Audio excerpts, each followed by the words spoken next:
Hi, Mark Rutten. Welcome back to Nomad Boatbuilding, and we are back building the Bouchie Dory. Now, just to recap, we've got the boat flipped over, we've fixed our screw-ups on the transom, and that brings us back to square one, and we can move on with the general construction. The first thing I want to do is I'm going to put epoxy fillets down into the joint between the garboard and the bottom of the boat, or what we call the chine. Now, I don't really need to do this for structural reasons.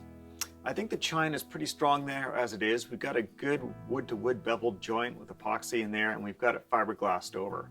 But I like the idea of beefing it up just a little bit more because this boat is going to be used on rivers.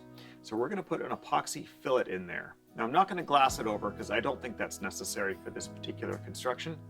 But we will put the fillet in, and that's going to help keep dirt from collecting in the corners and just add a little bit more meat to that joint. In order to create fillets in our boat, we need to be able to deliver a nice noodle of epoxy from one end of the joint to the other end of the joint, nice and consistent. There's different ways we could do that. We could just mix up a pot of epoxy, and we could take our stir stick and we can try taking out globs and dropping it in there. Terrible way to do it. You'll never get it in consistently. The next popular way to do it is to just take a plastic bag, Ziploc or anything you got, put your epoxy in there, clip the corner, bundle it up, and deliver the epoxy like that, and that works great. And that's what I will be doing with this boat. But let me show you a couple other ways. First off, you can get some empty caulking tubes. Now, these are sold at places that deal with epoxy. They're not very expensive, probably about $3 a piece or something like that. And I'd say for some situations, it's a great way to go. What I find challenging about these is getting the epoxy into the tube, because it takes a little more effort than you might think to get that stuff in there. And once it's in this tight space with this kind of volume, I find it kicks off very quickly. So you need to have a slow setting epoxy, and you need to be able to work really fast. So under certain conditions, this is probably a great way to go. I don't often need to use this much volume, and I don't like the waste that you get when you use something like this. So another option are piping bags. Now, you can get parchment or you can get plastic pastry bags from baking supplies, and you can get sort of a larger version of this at places that deal with concrete, because masons will use this to squeeze cement or mortar into a joint. Now, these ones are from a dollar store. They're intended to put candy into and give to kids at parties, and I find they work okay, but it's a real crapshoot. Some of them have got a really weak joint here, and they'll blow open on me. The way I do it more often than not is I will make my own pastry bag with paper. Now, I like to use either wax paper, or I keep a big roll of coated butcher paper here in the shop. And it's not coated with wax, it's coated with a poly something or other, but it doesn't really matter what it is, just so long as it, can keep that epoxy contained. So you get something that looks like this. What I like about it is you got a nice wide opening. You can dial in how narrow the tip is. You can cut it to whatever shape you want. And there's very little waste. You drop your epoxy in there and you just start rolling it down. You can fold the corners in to contain the epoxy and get the roll going and just start flopping it over like that. So that works really well. Let me show you how you roll one of these. So obviously you need a triangle of paper, and now this is 1/2 of a square. So when you peel a piece off the roll, fold it over into a big triangle onto your roll, cut off the edges, and then split it in half, and you'll get one of these.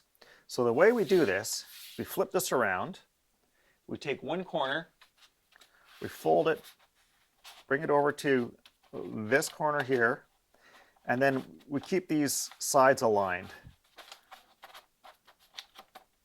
And if you split it right down the middle, I'm going to fold this. You don't have to do it this way, but this is one way of doing it, where you just flatten it all right out. Okay, and we've come to a nice tight point down there. And the other half, this just wraps all the way around.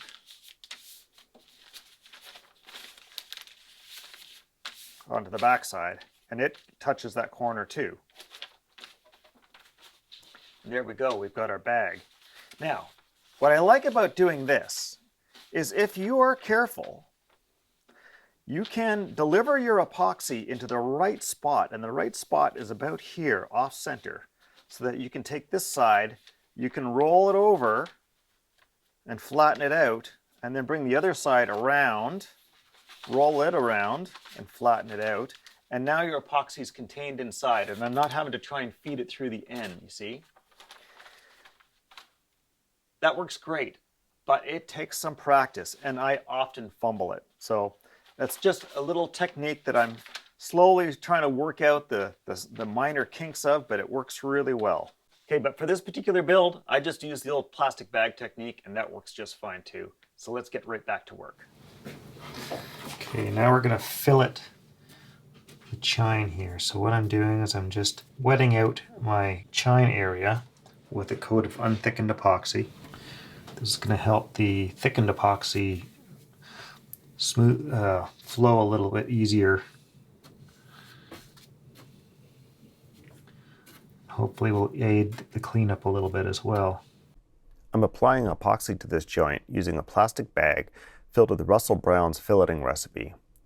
I learned about this from Russell's ebook Epoxy Basics. It's an excellent read and I'd highly recommend it to anybody who's just getting started with epoxy or even someone who's been working with it for years. Russell has a number of other books which I assume are equally as good, and they're all very economical. You can get them on his website, Townsend Watercraft. I'll leave a link in the description. I'm using Russell's recipe because it seems to have great qualities for both tooling out and sanding. Okay, now the next trick to doing good fillets is to have the right tool for tooling out the fillets. So obviously a tongue depressor seems like the right thing to use, and it is. However, often the standard tongue depressor, which is, what is it, maybe 3/4 of an inch wide, is not quite big enough for a lot of fillets that you do. And so I have found wider ones at, say, craft stores that are maybe an inch, 1.25 wide. And those can work out fine. But what I find works best is if I just make my own and I get whatever materials I have on hand that look like they're going to do the job for me and get me a nice size fillet. And we want to taper those ends out right down here so that it's a nice small size along that business edge. And you could also even cut the other end off or make some other ones that have got a nice little chisel tip on here for doing cleanup. So that's something to consider. Get out the belt sander, have some fun. When applying fillets, the biggest challenge I find is just getting the bead started, both when you're applying the epoxy and when you're tooling it out. You can see me making a few attempts at the start, trying to get that bead just right. I find it's best to try and focus on getting those corners started really cleanly, and then just overlap the fillet somewhere in the middle where it's easy to sand out. So here's a good example of a nicely laid down fillet. You can see the overlap right there. And the corners are well filled without being overfilled. So that should fare out fairly nicely. It's time to sand down all of those fillets. So I'm going to just start with some 80 grit sandpaper. What I always like to do with sandpaper is I split a sheet into 3 equal pieces. You stack those 3 together and fold them into thirds. This gives you a nice little sanding pad that's easy to manipulate into different shapes as you need it. With the cut edge, you can get into tight corners. With the round edge, you can get into soft corners. And you can bend the whole thing to all kinds of different shapes. We're going to bend this into a soft shape like this to begin the fairing process of our fillets. One thing that's helpful is wearing work gloves when you're doing this. Mostly because you're working with your fingertips. It's pretty easy to start wearing the skin off your fingers once you start getting into these tight corners. When you wear slightly padded gloves like this, it actually makes your fingers spread out the pressure a little bit more. Take your sandpaper and hit those high spots first.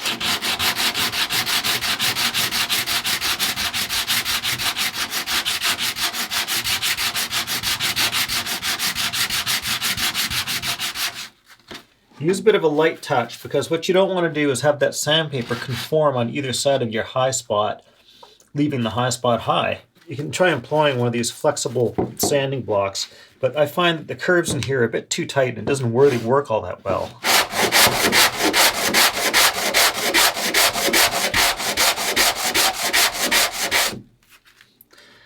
I prefer using the sandpaper because it creates a variable curve. You're never going to get this to be an exact curve, and the angles here are changing throughout the length of the boat, so trying to get one consistent curve all the way through is not really very practical.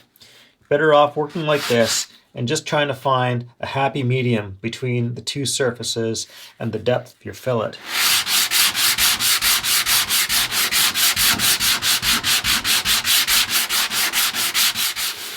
Now as I do this, I'm trying to not hit the wood with this sandpaper. This is 80 grit, it's fairly coarse. What I want to do is just hit the epoxy in the fillet.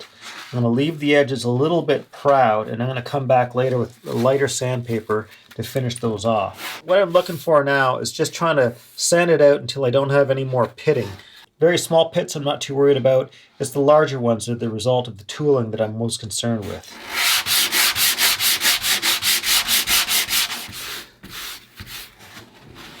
Now getting up into the corners here is the hardest part of the whole project. What I suggest is you work as tight into that corner as you can with your sandpaper, and then I'll show you a couple other tricks.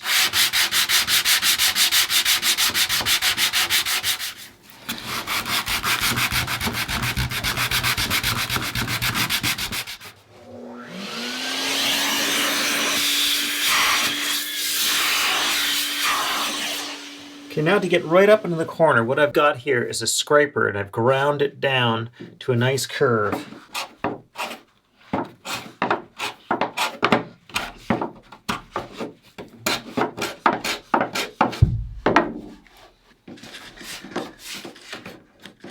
Okay, next I have a little flexible scraper, and I've got this one corner ground down to sort of a soft radius. I'm using that just to get right up into the corner here. I'm not worried about a super tight corner or a right angle. A little bit of a radius is good as far as I'm concerned.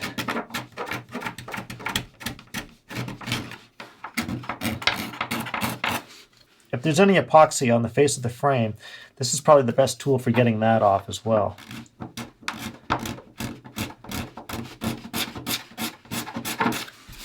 This is just an emery board for doing nails, and I found what you can do is you can grind these back on a belt sander to freshen up the sandpaper around the edge, and it conforms really nicely to these fillets. So this is a great way to sort of try and get right in tight to those corners right in here.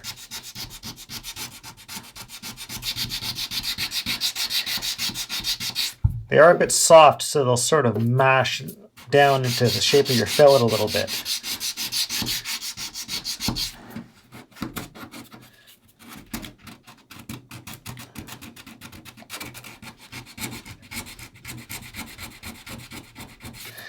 Now down here in the limber hole, we want to be careful that we aren't leaving a little bit of a ridge.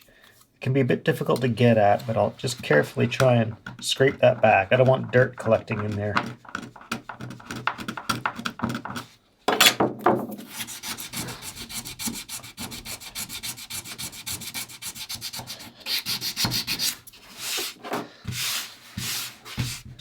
We've finished sanding that out with 80 grit now. I'm just going to move on to 150 grit to finish this off. And I think 150 for the most part is perfectly smooth. We're probably going to be applying paint over top of this.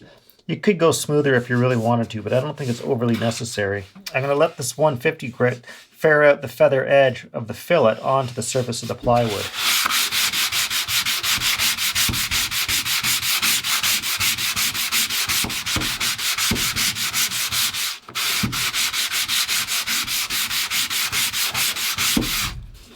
There we go, that feels pretty good.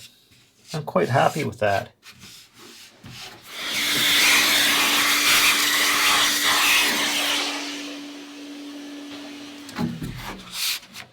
Just for fun, I'm going to sand this side out to 250, and I'll leave the other side at 150, and we'll see if there's any real difference when we apply some water over top to get a comparison as to what it would look like with finish on it.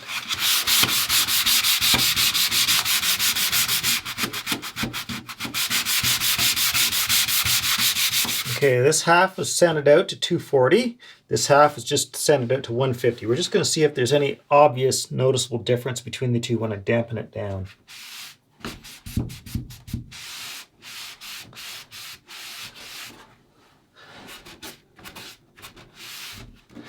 Now I know the camera is not going to be able to pick this up, but in fact, when I compare the two, I see virtually no difference between the two in terms of quality of finish. So once this got a coat of varnish over it or whatever, they'd look absolutely identical. The whole point of that really is that you don't have to worry about sanding this out to too fine a finish. Using a dampened cloth is a great way to sort of check your work and see how things are looking. It's hard to tell when it's just covered in sawdust. You can see how my fillet finished out quite nicely in there. Nice and clean. That side looks pretty good too.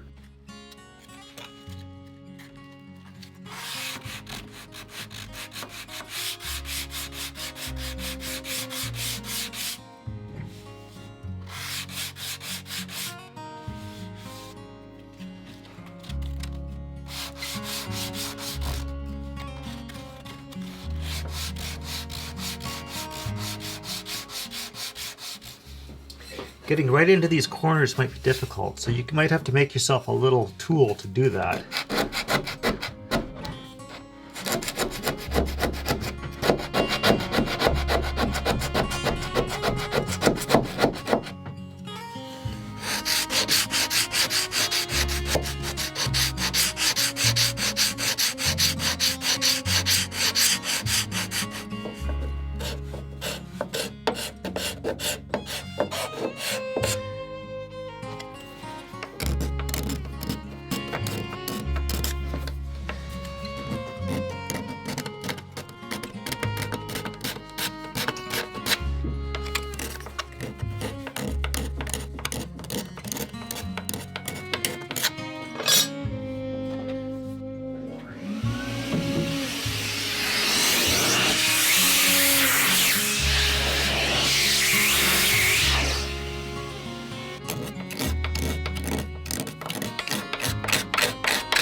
Right, that's it for this video, folks. Thank you all for watching. I want to thank everybody on Patreon who helps support these videos. If you can help us out on Patreon, I really appreciate that, and you can find links in the corner or down in the description. Until next time, everybody get out there, get your hands dirty, and I'll see you later.